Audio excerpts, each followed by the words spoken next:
Hello everyone, welcome to home science classes. Home science classes में आपका स्वागत है। कैसे हैं आप? आशा करती हूँ अच्छे होंगे, खुश होंगे, मस्त होंगे और पढ़ाई कर रहे होंगे। तो आपको पता है हमारी चर्चा चल रही है टेक्सटाइल पर और हम टेक्सटाइल की समाप्ति की ओर हैं। 4-6 क्लासेस हमारी और होंगी, उसके बाद हमारा टेक्सटाइल समाप्त हो जाएगा। फिर हमारा बचेगा एक नया ब्रांच जो कि हमने अभी तक टच नहीं किया है, वो है आपका सीडी यानी कि चाइल्ड डेवलपमेंट। चाइल्ड डेवलपमेंट इस बार हम जो है इसके बाद हम चाइल्ड डेवलपमेंट ही पढ़ने वाले हैं। तो जैसे ही हमारा टेक्सटाइल समाप्त होगा हम बढ़ेंगे अपने नए ब्रांच चाइल्ड डेवलपमेंट की ओर। और अभी तक जो हमने पढ़ रखा है, चाहे वो आपका होम मैनेजमेंट हो, चाहे आपका एक्सटेंशन एजुकेशन हो, चाहे आपका न्यूट्रिशन साइंस हो, चाहे आपका टेक्सटाइल हो, आप किसी भी स्टेट से अगर एग्ज़ाम देने जा रहे हैं, किसी भी एग्ज़ाम में जो कि आपके होम साइंस से रिलेटेड है, आप देखेंगे आपने सारी चीज़ें कवर अप कर रखी है। बिहार वाले परेशान हैं कि हमारा सिलेबस करवा दीजिए। अरे बिहार वालों, एक बार आप देखो तो आपको पढ़ना क्या है? ऑलरेडी आपने सब कुछ पढ़ रखा है, बस आपका सीडीपी बच रहा है, वो भी हम जल्द ही खत्म करेंगे। टेक्सटाइल के बाद हमारे सीडीपी का ही नंबर है। फिर आपको जो पढ़ाया गया है पीछे, जो आपने हमने पढ़ रखा है, जो हमने सीख रखा है, उसी को आप रिवीज़न करते रहिए, ठीक? अभी आपको पता है जो दिसंबर में पेपर हुआ था, हमने उसको सॉल्व किया था। आपने कितनी आसानी से उसको सॉल्व कर लिया था, है ना? तो हमने जो भी अपने क्लास में पढ़ा था, उसी से रिलेटेड आया था, उसी से जितना उससे कुछ बाहर इधर-उधर का नहीं आता है। बस आपको यही बुकें पढ़नी होती हैं, यही 5 ब्रांच पढ़ने होते हैं। तो आपको ये नहीं देखना है कि आप कहाँ की तैयारी कर रहे हैं। ये आपका पूरा ये पूरा बुक कवर कर रही हूँ मैं आपका। एक-एक ब्रांच आपके एक-एक टॉपिक को कवर किया जा रहा है यहाँ पर। आप देखेंगे अगर कोई भी बुक उठाएँगे चाहे टेक्सटाइल की हो, चाहे न्यूट्रिशन साइंस की हो, होम मैनेजमेंट की हो या फिर एक्सटेंशन एजुकेशन की हो, आप देखेंगे आपने हर यूनिट को कवर अप किया है, ठीक है?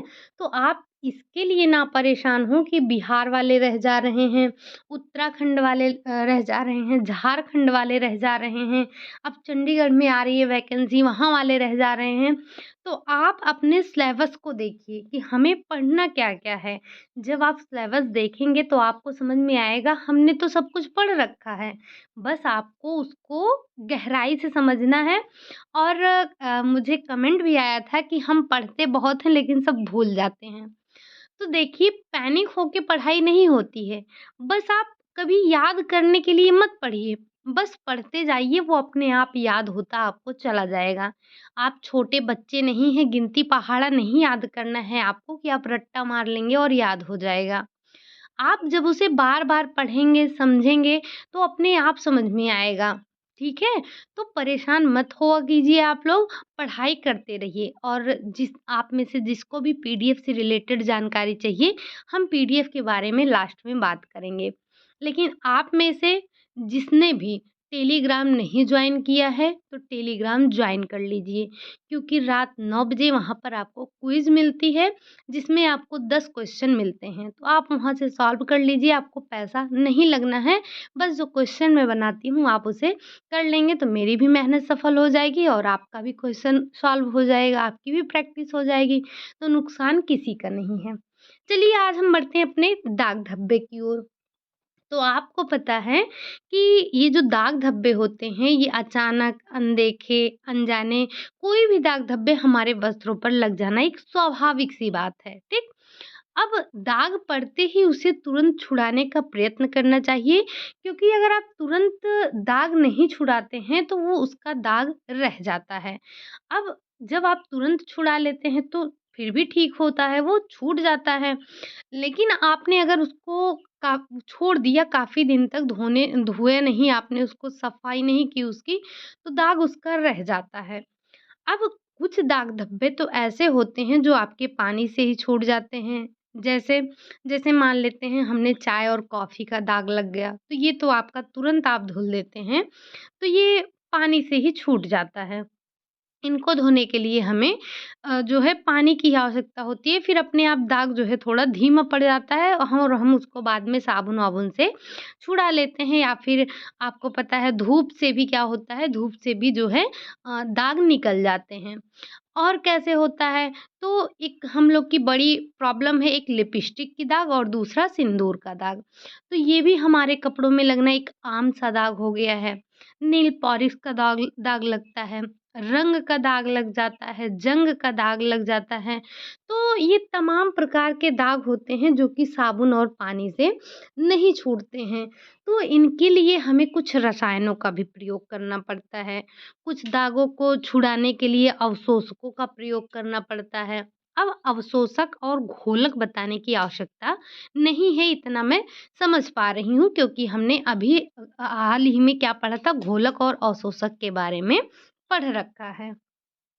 अब दाग छुड़ाने की प्रक्रिया में दाग को पहचानना ज़रूरी होता है। जब आप दाग को पहचानेंगे, तभी तो आप समझेंगे कि हमें इसे कैसे छुड़ाना है। तो दाग को छुड़ाने से पहले हमें उसे दाग को समझना भी होगा कि दाग हमारे कपड़ों पर लगा किस चीज़ का है। चलिए हम थोड़ा-सा कुछ नोट डाउन किए हैं, उसको देख लेते हैं। सबसे पहले तो हम बात कर लेते हैं दाग की पहचान की ही। अगर हमें दाग की पहचान ही नहीं है, तो हम उसकी सफाई कैसे करेंगे? किस तरह से हमें कैसे पता होगा कि हम उसको कैसे साफ करेंगे? तो इसके जो दाग को पहचानने की 3 विधियाँ हैं। सबसे पहली विधि है देखकर, सूंघकर, स्पर्श करके। देखकर मतलब बाई सीइंग।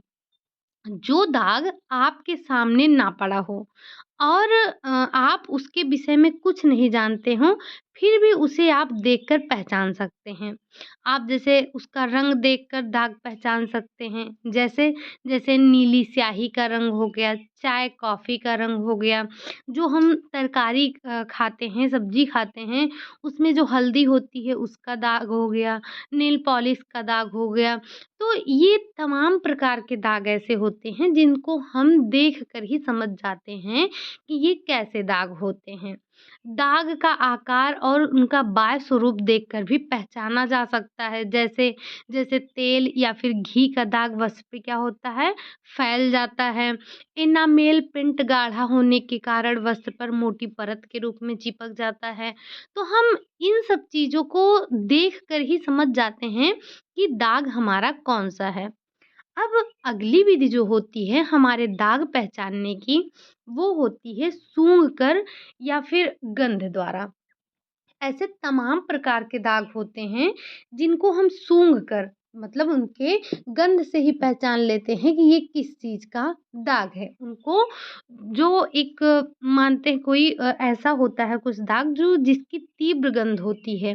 जैसे पसीने का गंध हो गया, पसीने का दाग भी लगता है ना, इत्र का दाग हुआ है, इत्र मतलब सेंट का दाग हो गया, पेंट का दाग हो गया या फिर माना कि जो जूते का पॉलिश किया जाता है उन सब का दाग हो गया। तो ऐसे जो दाग होते हैं, ऐसे दागों को आप कैसे उनकी गंध से पहचान लेते हैं? तो एक तरीका तो आपका ये हो जाता है कि हम सूंघ कर या फिर गंध के द्वारा उनको पहचान लेते हैं। फिर अगला जो आपका आता है वो आता है स्पर्श द्वारा।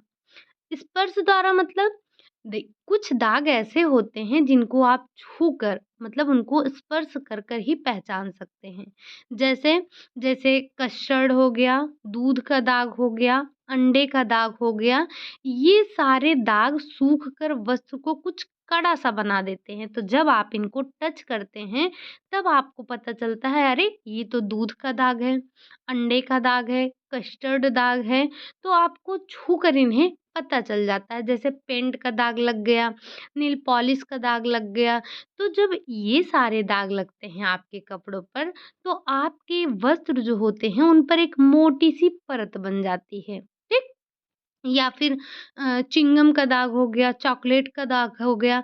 ये दाग कैसे होते हैं? तो ये दाग जो होते हैं आपके चिपचिपे से हो जाते हैं।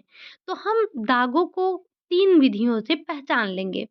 सबसे पहले ज़रूरी है दाग को छुड़ाना से ज़्यादा ज़रूरी हो जाता है दाग को पहचानना। जैसे जैसे दवा लेने से ज़्यादा ज़रूरी होता है मर्ज़ को पहचानना कि आपको बीमारी क्या है, तब आप सही इलाज कर पाते हैं। वैसे ही दाग छुड़ाने से पहले आपको दाग के बारे में जानकारी होनी चाहिए कि हमारे वस्त्रों पर किस प्रकार का कौन-सा दाग लगा है, ठीक? तो ये तो रही हमारे दाग की पहचान की विधि कि हम दाग को कैसे पहचान सकते हैं, ठीक? अब आगे आ जाता है आपका दाग के प्रकार। ये तो हमने पढ़ लिया। क्या पढ़ा हमने? हमने देखा कि दाग को हम पहचान कैसे सकते हैं। अब जब हम दाग को पहचान लेंगे, तो अब हम दाग के कुछ प्रकार भी होते हैं। तो दाग छुड़ाने की सामग्री और विधि के चयन के सुविधा अनुसार जो ये दाग होते हैं, इनको हमने कई वर्गों में वर्गीकृत किया है। तो सबसे पहला जो वर्गीकरण किया हमने वो किया है प्राणिज दाग का। अब प्राणिज दाग क्या होते हैं? प्राणिज दाग जो होते हैं प्राणिज भोज्य पदार्थों जैसे आपका अंडा हो गया, दूध, दही, मांस, खून, ये सारे दाग आप किसमें आते हैं? ये सारे आपके प्रोटीन युक्त दाग होते हैं, इसीलिए हम इनको किस में रखते हैं? इनको हम प्राणिज जगत के दाग में रखते हैं। तो यहाँ से आपसे सिंपल सा क्वेश्चन पूछा जा सकता है कि जो है ये आपका प्राणिज दाग कौन-कौन सा है? ठीक? और उष्णता के संपर्क में आते ही इनका जो प्रोटीन होता है, प्रोटीन कोagulate होकर वस्त्र की सतह पर जमकर वस्त्र को कड़ा बना देता है। आपने दूध, दही इन सब के दाग को महसूस किया होगा छूकर कि जब ये जो है कपड़े पर लगते हैं, तो कपड़ा हमारा क्या हो जाता है? कपड़ा हमारा कड़ा हो जाता है, ठीक?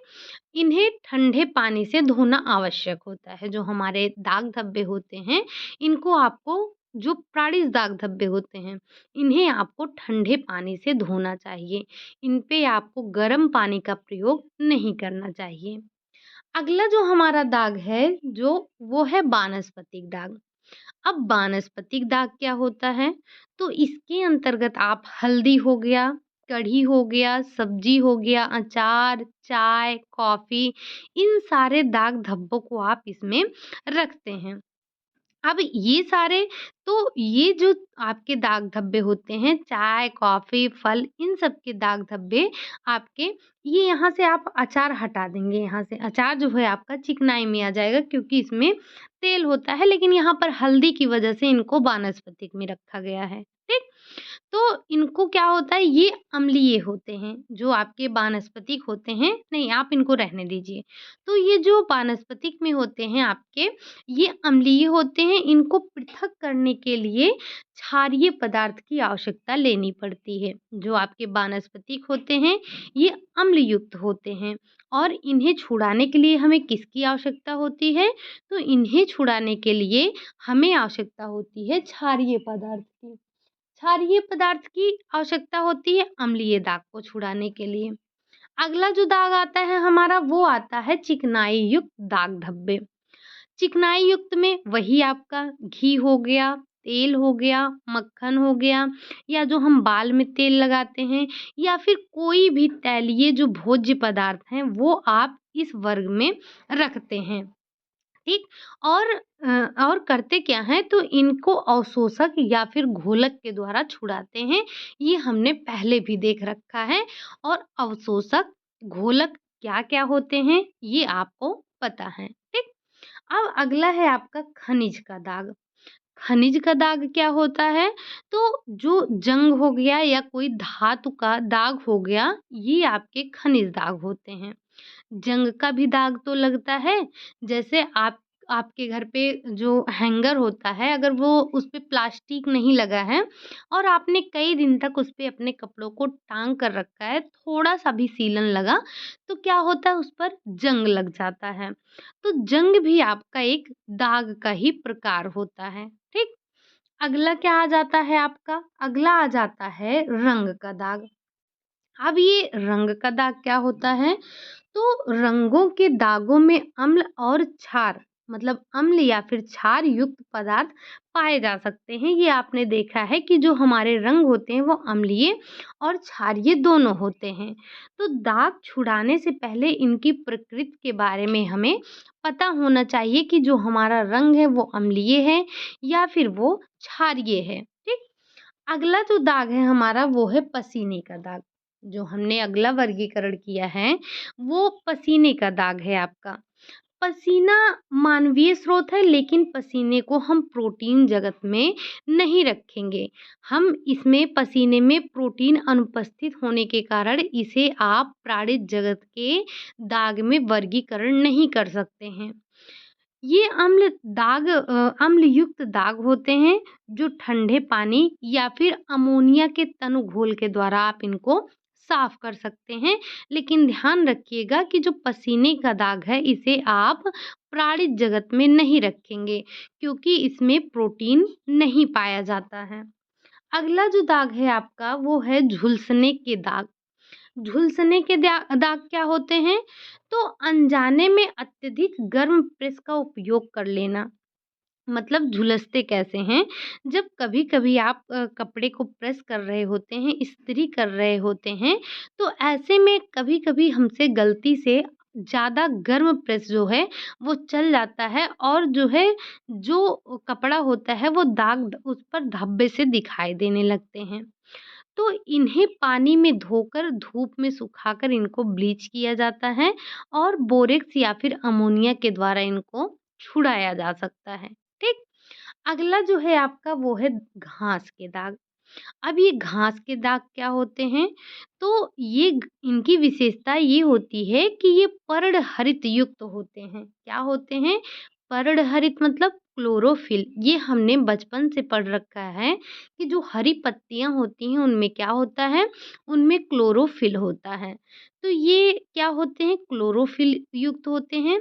इसलिए इन्हें वानस्पतिक दागों से हमने अलग रखा है। इनको हमने क्यों रखा है? क्योंकि इसमें क्लोरोफिल पाए जाते हैं।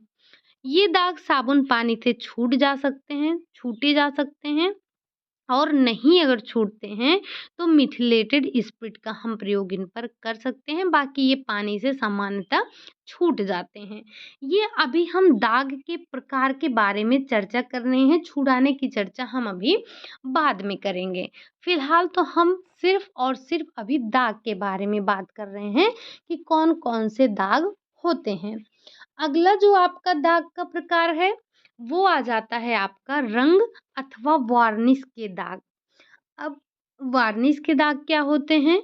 तो एनामेल पेंट या दूसरे अन्य रंग तथा वार्निश दूसरे दागों से भिन्न प्रकृति के होने के कारण इन्हें हम हमेशा अलग रखते हैं। इन्हें हम हमेशा अलग रख देते हैं। ठीक। अगला है आपका अज्ञात दाग। ये क्या है? तो कुछ दाग पहचान में ही नहीं आते हैं कि ये किस चीज़ के दाग हैं आपके। पुराने दाग भी सूख कर अपना रंग, रूप, गंध सब कुछ बदल लेते हैं, तो हम इनको पहचान नहीं पाते हैं। इसीलिए हम इनको अज्ञात दाग दाग कहते हैं और इन्हें छुड़ाने के लिए हमें रसायनों की आवश्यकता पड़ती है। तो ये तो हमने देखे अपने 10 क्या दाग के प्रकार कि 10 प्रकार के दाग होते हैं और हमने इन सभी प्रकार के दागों की चर्चा कर ली है। ठीक। अब हम देख लेते हैं दाग छुड़ाने की सामान्य विधियां कि दाग को हम छुड़ा कितने विधियों से सकते हैं। तो सबसे पहले हम ये देखेंगे, हमने देखा था अभी कि एक चिकनाई घोलक के द्वारा हम दाग को हटाते हैं। दूसरा क्या? अवशोषक के द्वारा हम दाग धब्बों को हटाते हैं। साथ ही साथ आपको देखना है कि हम रसायनों द्वारा भी जो है इनका दागों को हटाते हैं। तो सबसे पहले बात करेंगे घोलक द्वारा। घोलक द्वारा तो आपको घोलक के बारे में पता है। कुछ दाग जो सरलता से घुल जाते हैं, घोलकों की सहायता से हम उनको छुड़ाते हैं। अब ये जो आपके घोलक होते हैं उसमें आता क्या-क्या है आपका? तो पेट्रोल हो गया, पैराफिन हो गया, मिथिलेटेड स्पिरिट हो गया, एसीटोन हो गया, तारपीन का तेल हो गया, मिट्टी का तेल हो गया, बेंजीन हो गया, कार्बन टेट्राक्लोराइड हो गया। ये सारी चीज़ें आपके जो हैं ये घोलक होते हैं। ये सारे क्या होते हैं? ये सारे आपके सॉल्वेंट होते हैं। इनके इन्हीं में से कोई भी एक घोलक आप इन पर रगड़ कर दाग धब्बों को घोलकों से दूर कर सकते हैं। अब वस्त्र के दाग वाले भाग को स्याही, चूरक कागज रखकर इनके बाद इनको रुई के फाहे हो गए, मलमल के टुकड़े हो गए या फिर ब्रश को घोल में डुबोकर दाग पर लगाया जाता है और इसी के द्वारा आप इसकी सफाई करते हैं। तो सबसे पहले हम कैसे इनकी सफाई कर सकते हैं? घोलकों द्वारा। और दूसरा क्या आ जाता है? दूसरा आपका अवशोषक आ जाता है। अब कुछ दाग धब्बे ऐसे होते हैं तो उनको छुड़ाने के लिए आपको अवशोषक की आवश्यकता होती है। अब हमने अवशोषक के बारे में पढ़ रखा है, जैसे जैसे आपका आटा हो गया, मैदा हो गया, पाव रोटी का चूर्ण हो गया, टेल्कम पाउडर हो गया, चाक का चूर्ण हो गया, मुल्तानी मिट्टी हो गई, नमक हो गया या फिर भीगी पाव रोटी हो गई, कुछ भी हो गया। तो इन सारे चीज़ों का प्रयोग करके आप अवशोषक विधि से दागों को छुड़ाते हैं। इनमें से कोई भी एक सूखी चीज़ दाग पर आप रगड़ देते हैं, दाग जो होता है वो आपके जो दाग सोख लेता है, मतलब जो आप ये अवशोषक डालते हैं तो वो दागों को सोख लेता है, उसके बाद आप ब्रश से उसको झाड़ देते हैं, बाद में उसको इस्त्री करके उसको सही कर देते हैं। तो हम ये हमारी दूसरी विधि हो गई किसकी? अवशोषक के द्वारा अपने दाग धब्बों को छुड़ाने की। अगली जो हमारी प्रकृति आती है, मतलब जो अगला हमारा दाग छुड़ाने की विधि है वो है हमारा रसायन।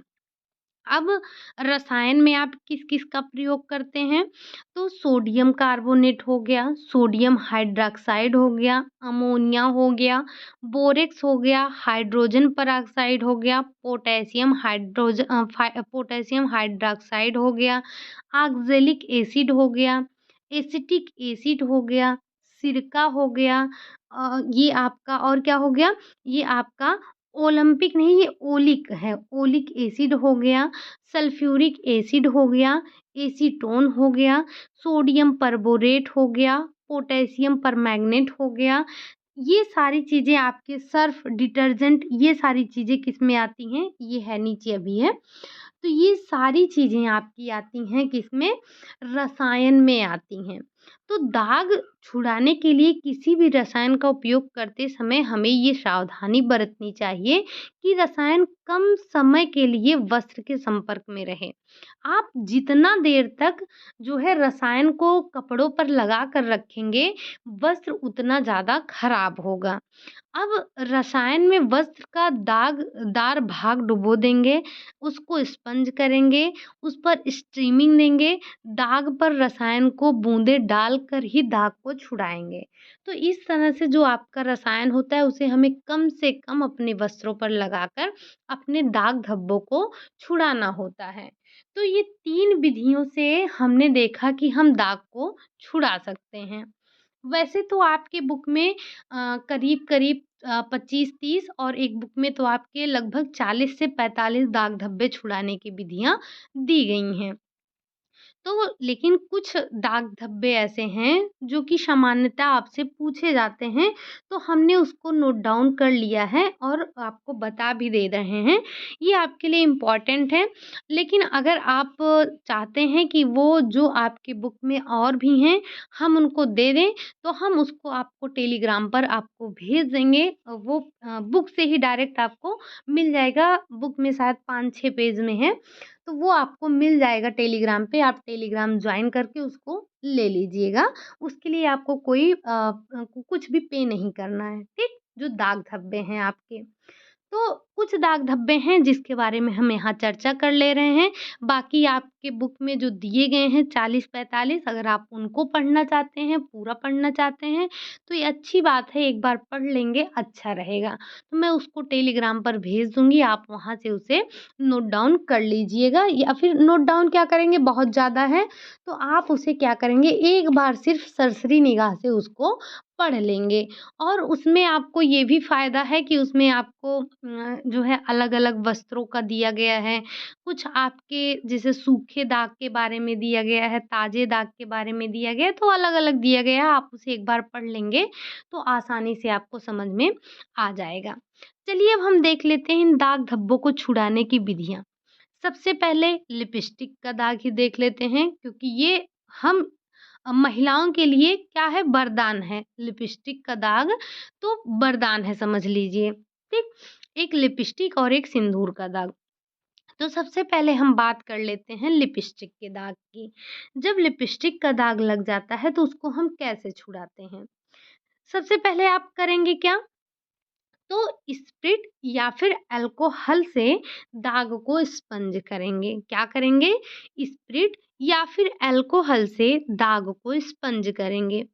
दाग छूट जाने पर साबुन पानी से धोकर उसे साफ कर देंगे। दाग को साबुन के घोल में डुबोकर उसे हल्का करें। तत्पश्चात उस पर हाइड्रोजन पेरोक्साइड या फिर क्लोरीन की क्रिया कराएं। ठीक? तो आप लिपस्टिक के दाग को छुड़ाने के लिए क्या करेंगे? उस पर स्प्रिट हो गया या फिर अल्कोहल से दाग को स्पंज करेंगे। दाग को छूट जाने पर उसे आप साबुन पानी से धोकर साफ कर लेंगे।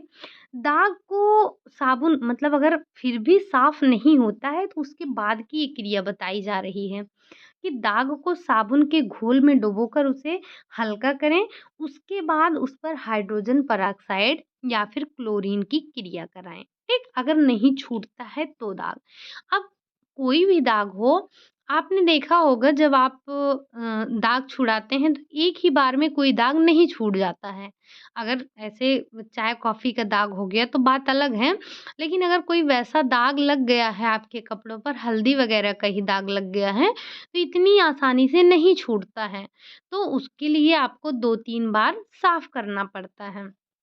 तो ये तो हमने देखा कि अगर आपके कपड़ों पर एक लिपस्टिक का दाग लगा है तो आप उसे कैसे छुड़ाएँगे, और ये एक आम सा दाग हो गया है। आम सा दाग का मतलब समझ रहे हैं? आम का मतलब मैंगो नहीं। आम का मतलब ये कि ये लगभग सबके कपड़ों में लगता रहता है। तो ये हमारा एक आम दाग हो गया। अगला दाग जो है वो है हमारा लोहे का जंग। अब हमारे कपड़ों में अगर लोहे का जंग लग गया है, जंग कैसे लगता है? तो कभी-कभी आपने देखा होगा, हम अगर तार बाँधा गया है और हमने उस पे अपने कपड़ों को डाल दिया, तो उस पर जंग लगे होते हैं और वही जंग हमारे कपड़ों में लग जाते हैं। तो वही आपका होता है लोहे का जंग, और यानी कि लोहे का दाग जो होता है। तो जंग के धब्बे पर खट्टा दही, नींबू का रस या फिर गर्म पानी मलने से जो आपका धब्बा होता है, जंग होता है, वो छूट जाता है। धब्बों को पानी में भिगोकर उस पर ऑक्ज़ैलिक अम्ल की कुछ मात्रा रगड़ने तथा कुछ देर धूप में रख देने से धब्बा रख देते हैं। यदि धब्बा ना छूटे तो यही प्रक्रिया आपको पुनः करनी होती है। मतलब सबसे पहले हमने क्या किया? तो सबसे पहले जहाँ पर जंग लगा था, हमने खट्टा दही, नींबू का रस या फिर गर्म पानी, इन सबको मल दिया। अब फिर क्या किया, धब्बों को पानी में भिगोकर उस पर ऑक्ज़ैलिक अम्ल की कुछ मात्रा को रगड़ा और फिर धूप में रख दिया। अब धब्बा यदि ना छूटे तो इसी प्रक्रिया को हमें पुनः करना है। आपको पता है ये जो धूप होता है ना, ये धूप भी हमारा जो है ये दाग धब्बों को छुड़ाने में मदद करता है। हुँ? आपने देखा होगा कि जब आप दाग धब्बों को धुलते हैं तो अगर उतना अच्छा से साफ नहीं हुआ होता है, लेकिन जब आप उसे धूप में सुखा देते हैं तो क्या होते हैं, दाग धब्बे उड़ जाते हैं, वो साफ हो जाते हैं। ठीक? तो ये आपका एक प्रकार से प्राकृतिक विरंजक होता है। हमने पढ़ा भी है कि धूप क्या है, हमारा प्राकृतिक विरंजक है, या फिर प्राकृतिक विरंजक में बात की जाए तो आपका धूप भी आता है। अब अगला है पसीने का दाग। पसीना, पसीना तो बार-बार लगता रहता है। एक बार कमेंट करके बताइएगा क्या ये प्राणिज दाग है? अभी-अभी हमने पढ़ा था। क्या? पसीने के बारे में। तो आप बताइएगा ये जो पसीना है हमारा, क्या ये प्राणिज दाग धब्बा है या नहीं? बस हाँ या ना में जवाब दीजिएगा, ठीक? अब पसीने का दाग अगर लगा है तो क्या करेंगे? दाग को साफ पानी में धोकर उस पर कुछ बूंदें अमोनिया की डालेंगे या फिर ज़ेवेल वाटर, पोटेशियम परमैंगनेट या हाइड्रोजन पेरोक्साइड से स्पंज करें। दाग हट जाने पर पानी में खंगालकर इसको विरंजकों को वस्त्र पर से हटा दें। जो आपने ज़ेवेल वाटर क्या है आपका? Javelle water, potassium permanganate, hydrogen peroxide. अब आप मुझे कमेंट करके बताएँगे कि हमने विरंजक के 2 प्रकार पढ़े थे। एक था हमारा आक्सीकारक विरंजक और दूसरा था हमारा अवकारक विरंजक। अब आपको बताना है कि ये जो आपके Javelle water, potassium permanganate, hydrogen peroxide हैं, तो इसमें आपका कौन-सा अवकारक विरंजक है, कौन-सा आक्सीकारक विरंजक है, ठीक? और जवाब ज़रूर दीजिएगा। अगर नहीं पढ़ा है आपने, तो आप देखेंगे फिनिशिंग की जो आपकी सेकंड क्लास हुई थी, फिनिशिंग यानी कि पार्ट 2 आपका। तो उसमें हमने ब्लीच के बारे में चर्चा किया था। तो वहाँ पर आपने देखा था 2 प्रकार के ब्लीच के बारे में, एक आपका था ऑक्सीकारक और दूसरा था आपका अवकारक विरंजक। तो आपको बताना है कि इसमें से आपका कौन-सा ऑक्सीकारक है और कौन-सा आपका अवकारक विरंजक है, ठीक? तो ये तो रहा आपका आज का दूसरा क्वेश्चन। इससे पहले हमने एक क्वेश्चन पूछा था पसीने के दाग के बारे में पूछा था, राइट? चलिए अब हम देख लेते हैं खून का धब्बा। अगर आपके कपड़ों पर खून का धब्बा लग गया है, तो उसके लिए आप क्या करेंगे? तो खून का धब्बा धोए जा सकने वाले वस्त्र, ठंडे पानी व साबुन के धोने पर दाग छुड़ाया जा सकता है। मतलब जिन कपड़ों को हम धो सकते हैं, उन पर अगर खून का दाग लगा है, तो हम क्या करेंगे? उसे ठंडे पानी से धोएँगे। ध्यान रखिएगा, खून को आप गर्म पानी से कभी मत धोइएगा। क्यों? क्योंकि अभी हमने देखा था कि इसमें होता है आपका प्रोटीन। और प्रोटीन अगर आप गर्म पानी डालेंगे तो वो कोagulate होकर क्या हो जाएगा? जम जाएगा। आपका खून हो गया, दही हो गया, दूध हो गया, अंडा हो गया, इन सारे दागों को आपको ठंडे पानी से ही धोने का प्रयास करना चाहिए, ठीक? नहीं तो जो खून का दाग है अगर आप इस पर गर्म पानी डालेंगे तो प्रोटीन होने के कारण ये क्या होगा? कोagulate होकर जम जाएगा, आपके कपड़ों पर जम जाएगा। तो हमें खून के धब्बों को कैसे साफ करना है? तो खून के धब्बों को आप ठंडे पानी से और साबुन से धो देंगे, साफ हो जाएगा, ठीक? अगला जो दाग है आपका वो है नाखून पालिश के धब्बे। अब अगर आपके कपड़ों पर नाखून पालिश का धब्बा लग गया है, तो आप उसे कैसे साफ करेंगे? तो नाखून पॉलिश रिमूवर या फिर एमाइल एसीटोन का प्रयोग करके दाग छुड़ाएँगे। आपने देखा होगा क्या कि जो नेल पॉलिश छुड़ाने वाला आपका आता है रिमूवर, आप उससे छुड़ाएँगे या फिर आप उस पर एमाइल एसीटोन का प्रयोग करेंगे तो क्या होगा? दाग छूटेगा। रेशम हो गया या फिर रेयॉन हो गया, वस्त्र पर केवल एमाइल को ही प्रयोग करेंगे आप। मतलब अगर आपके पास जो है रेशम है और रेयॉन है, तो आप उस पर सिर्फ़ और सिर्फ़ एमाइल का ही प्रयोग करेंगे। एसीटोन इन वस्त्र के लिए क्षतिकारक होता है, ठीक? तो जो आपके रेयॉन और रेशम के कपड़े होते हैं, उन पर जो एसीटोन हम डालते हैं, वो उनको क्षतिग्रस्त कर देते हैं। तो इसीलिए हमें रेशम और रेयॉन के वस्त्रों पर क्या प्रयोग करना चाहिए? एमाइल का प्रयोग करना चाहिए, ठीक? अगला दाग है आपका हल्दी का दाग। अगर हमारे कपड़ों पर हल्दी का धब्बा लग गया है, हल्दी हम किचन में काम करते रहते हैं, तो आए दिन हमारे कपड़ों पर हल्दी का दाग लगना एक स्वाभाविक बात है ना? तो आप करेंगे क्या? तो वस्त्र पर दाग वाले स्थान पर साबुनीकृत गर्म जल से धो लें और धूप में सुखा दें, ठीक? अब दाग पर कुछ बूंदें हाइड्रोजन पेरोक्साइड की लगाकर वस्त्र को धूप में डाल दें, या फिर ऊनी, अगर आपके पास ऊनी और रेशमी वस्त्र हैं तो इन वस्त्रों पर पोटेशियम परमैंगनेट व अमोनिया के घोल में बारी बारी 2-3 बार इन्हें धो लेना चाहिए। ये आपकी विधियां दी जाती हैं। जैसे पहले विधि क्या हुई, वस्त्र पर दाग वाले स्थान पर आपने साबुनीकृत और गर्म जल से धोकर उन्हें धूप में सुखा लिया। अगर दाग नहीं गया तो आपने दाग पर कुछ बूंद हाइड्रोजन पेरोक्साइड की लगाकर वस्त्र को धूप में डाल दिया। अगर आपके पास ऊनी और रेशमी वस्त्र हैं तो उन पर आपने पोटेशियम परमैंगनेट और अमोनिया के घोल में बारी बारी से 2-3 बार उसको धोएंगे, फिर आपकी हल्दी का दाग चला जाएगा। ठीक। अब अगला दाग क्या है हमारा, अगले दाग पर चर्चा कर लेते हैं। तो पान का दाग, और हम लास्ट में बात करेंगे सिंदूर की दाग की। बाकी और भी आपके तमाम दाग बचते हैं, चाहे घी का हो गया, तेल, चाय, कॉफ़ी, कोको, नील यानी कि स्याही, लाल स्याही, तो ये तमाम प्रकार के दाग होते हैं। मैं बुक में आपको बुक का जो है आपको पीडीएफ दे दूँगी, आप उसे देख लीजिएगा टेलीग्राम पर, ठीक? ये आपका फ्री ऑफ कॉस्ट है, आपको कुछ भी पे करने की आवश्यकता नहीं है, आप वहाँ से पढ़ लेंगे। तो वहाँ पर आपको चाहे वो कॉटन का हो या फिर आपका रेशम का हो, वूल का हो, तो सारी चीज़ें वहाँ पर आपको मिल जाएँगी। बहुत ही अच्छे तरीके से बुक में समझाया गया है, ठीक? और अब बात कर लेते हैं पान का धब्बा। अगर आपके कपड़ों पर पान का धब्बा लगा है तो क्या होगा? तो धब्बे वाले स्थान पर कच्चा दूध लगाने से धब्बा शीघ्र ही छूट जाता है। यानी कि दाग धब जो पान का धब्बा होता है उसको छुड़ाना बहुत ही आसान हो गया है। क्या है कि आप दाग धब्बे वाले स्थान पर कच्चे दूध को दूध से आप उस पर लगा देंगे तो दाग क्या होगा, वो शीघ्रता से चला जाएगा। सिंदूर का दाग, ये भी एक कॉमन सी बात है कि जो महिलाएँ, जो लड़कियाँ सिंदूर लगाती हैं और कुर्ती पहनती हैं, तो ज़ाहिर-सी बात है कि उनके कपड़ों में वो लग जाता है और आप इसे साबुन से धुलती हैं, तो जाता नहीं है आसानी से, है ना? ये दाग, सिंदूर का दाग तो लग ही जाता है।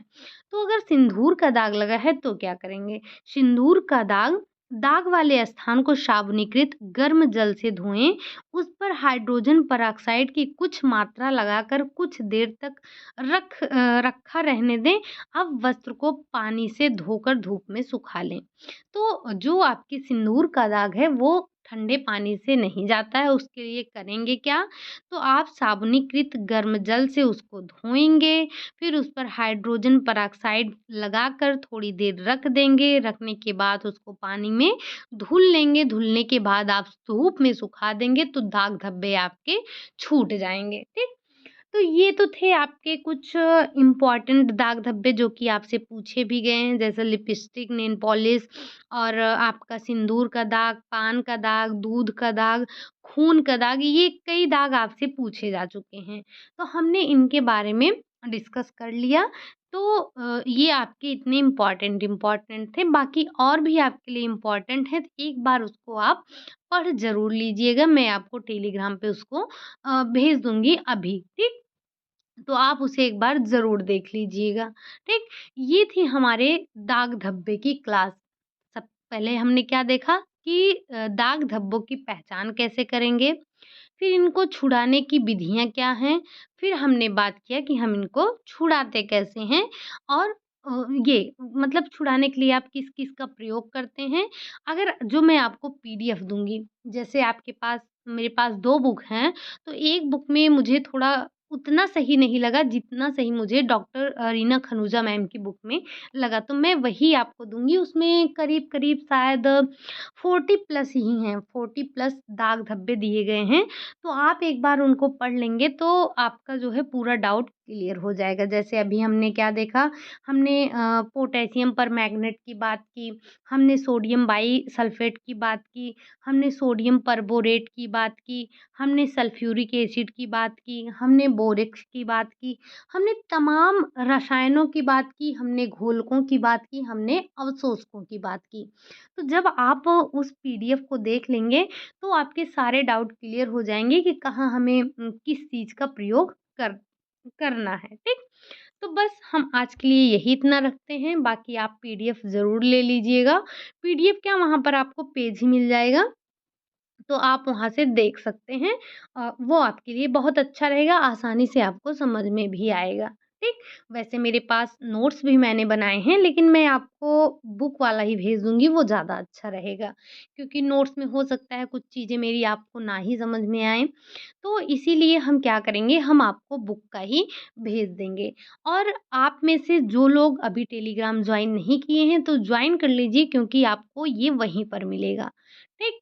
और आप में से जिनको भी पुराना पीडीएफ चाहिए, मुझसे कई बार आप लोगों ने कहा कि आपको पुराने पीडीएफ सारे चाहिए, तो उसके लिए हमने आपको टेलीग्राम पर ही एक लिंक दिया है, वहाँ से आप जॉइन कर सकते हैं और 199 पे करके पूरे 1 साल के लिए वो पीडीएफ आप अपने पास रख सकते हैं, जितनी बार चाहे उतनी बार पढ़ सकते हैं, जितनी बार चाहे उतनी बार नोट्स बना सकते हैं। लेकिन ध्यान रहे, वहाँ पर आपको ये क्या बोलते हैं, ये आपके यूट्यूब की तरह वहाँ पर आपको प्लेलिस्ट नहीं मिलेगा कि आप जो है अलग-अलग जो है अलग-अलग आपको फ़ोल्डर नहीं मिलेगा। आपको पता है कि हम टेलीग्राम से जुड़े हैं और टेलीग्राम पर ऐसा फ़ोल्डर नहीं बन पाता है कि जो है आपको वहाँ पर अलग-अलग फ़ोल्डर मिल जाए। तो आपको वहाँ पर देखना पड़ेगा, आप जो है एक तरफ से आपको एक बार में टेक्सटाइल मिल जाएगा, एक बार में आपको होम मैनेजमेंट मिल जाएगा और एक साथ में आपको न्यूट्रिशन साइंस मिल जाएगा, एक साथ में आपको एक्सटेंशन एजुकेशन मिल जाएगा। तो आप वहाँ से अगर इस तरह से देखना चाहते हैं, तो आप उस ग्रुप को जॉइन कीजिएगा। अगर आप ये सोच रहे हों कि जैसे कि आप कहीं पर पेड कोर्स लेते हैं, तो वहाँ पर उनकी अपनी एक ऐप होती है, अलग-सा होता है उनका, तो वो उसमें एक फ़ोल्डर वग़ैरह सब कुछ बना लेते हैं, लेकिन हमारा टेलीग्राम है, तो वहाँ पर ऐसा फ़ोल्डर वग़ैरह नहीं बन सकता है। तो आप अगर इस तरह से पढ़ना चाहते हैं, तभी जॉइन कीजिएगा ग्रुप को और आप पूरे 1 साल तक 199 में पूरे 1 साल तक के लिए आप वहाँ पर पीडीएफ पा सकते हैं। पीडीएफ वहाँ से हटेगी नहीं, जो है आपकी पुरानी पड़ी है वो भी रहेगी और जो डेली की क्लास होती रहेगी, वो भी आपको मिलती रहेगी, ठीक? बस आज के लिए यही इतना रखते हैं। उम्मीद ये मत रखिएगा, मुझे नहीं पता कि आपकी क्लास कितने दिन हो पाएगी, क्योंकि आपको मैंने पहले भी बताया है कि तबीयत अभी पूरी तरह से ठीक नहीं है। बस जब तक आपकी क्लास चल रही है, चल रही है। जिस दिन आपकी क्लास नहीं होगी, समझ जाइएगा नहीं होगी, मैं आपको टेलीग्राम पे इन्फॉर्म कर दूँगी क्लास होगी या नहीं होगी। हालाँकि आज तो आपकी क्लास हो ही रही है, ठीक? तो बस आज के लिए यही इतना रखते हैं। खुश रहिए, मस्त रहिए, पढ़ाई करते रहिए। क्लास अगर अच्छी लगी हो तो लाइक कर दीजिएगा, चैनल को सब्सक्राइब कर लीजिएगा, कमेंट भी कर दीजिएगा। मुझे अच्छा लगता है आपका कमेंट देखकर, ठीक? साथ ही साथ शेयर कर दीजिएगा। मिलते हैं नेक्स्ट क्लास में, तब तक के लिए बाय बाय, टेक केयर।